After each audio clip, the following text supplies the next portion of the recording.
All Sir Topham Hatt's engines liked to look clean, bright, and shiny. They loved being washed down and having their brass polished until it gleams. James was in the workshop being repainted. He was beside himself with joy. James thought being repainted meant he was special. The workmen painted and polished for hour upon hour. Then, with new paint shining, brass twinkling, and blacking black, James returned to Tidmouth sheds. Look, aren't I a beautiful red? He asked the others. No wonder Sir Topham Hatt thinks I'm special. But Percy was worried. He wasn't being repainted, and he wasn't red. Does this mean Sir Topham Hatt doesn't think I'm special? He asked. Looking splendid is not the same as being really useful, said Thomas firmly. But best of all is being really useful and looking splendid, like me, said James cheerfully. Before Thomas could say anything else, James closed his eyes and fell happily asleep. The next morning, all the engines were very busy.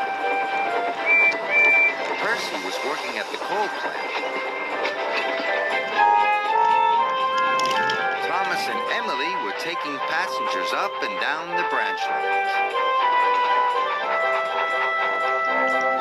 Gordon was pulling the express.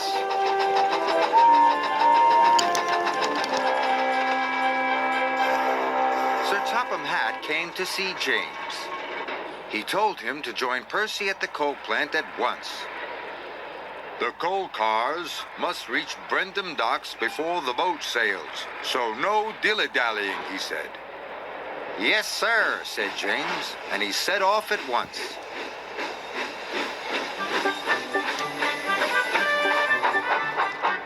But James didn't go straight to the coal plant. He decided to go by the canal instead. Then he could see himself in the water for yard after yard after yard. Magnificent, he puffed. James had forgotten what Sir Topham Hatt had said. At the coal yard, Percy was working as hard as he could. But he was falling behind. The line of coal cars was getting longer and longer. And the yard manager was getting crosser and crosser. Where could James be? James was still enjoying himself, but there was no one around to share his fun. So he headed for Wellsworth Station. But as James pulled into Wellsworth Station, Gordon and the express were pulling out. The passengers had gone. Bother, said James. He was disappointed, and he left the station.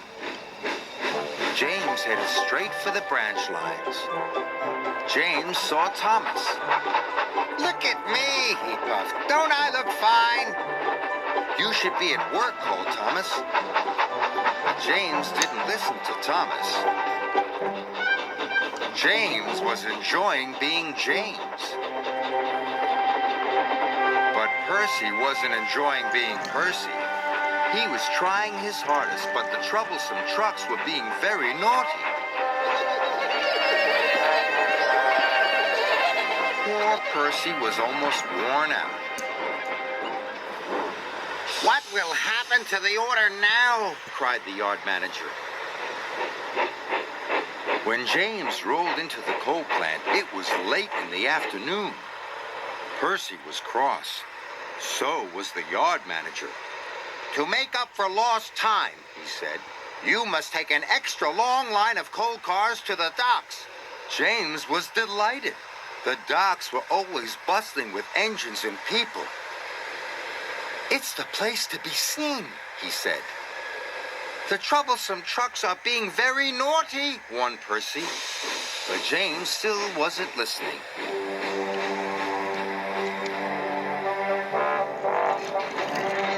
James puffed along, looking forward to being seen. But the troublesome trucks were naughtier than ever. They rocked and rolled and crashed crashed and bashed. James's face was soon covered in soot. Going downhill, the troublesome trucks wiggled and giggled. James had to put his brakes on with a jolt. Cole tumbled out of the troublesome trucks, landing on James. James was cross and biffed the troublesome trucks as hard as he could. More coal flew out. Now James didn't want to be seen. He was as dirty as he had ever been. But on his way to the docks, he kept passing his friends.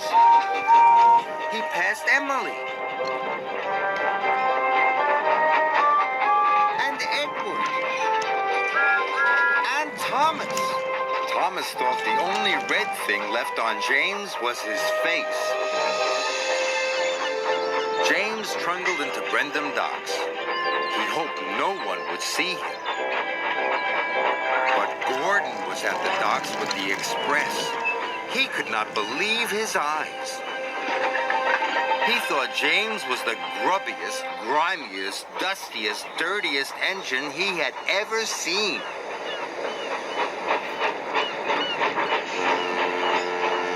Percy arrived safely with the last of the coal cars. "I like your new coat of paint," he puffed cheekily. "You do look splendid." James knew he should have listened. He didn't feel splendid anymore. But for the first time all day, James could hear clearly. He could hear the sound of the troublesome trucks giggling at him. And despite feeling foolish, even James had to smile.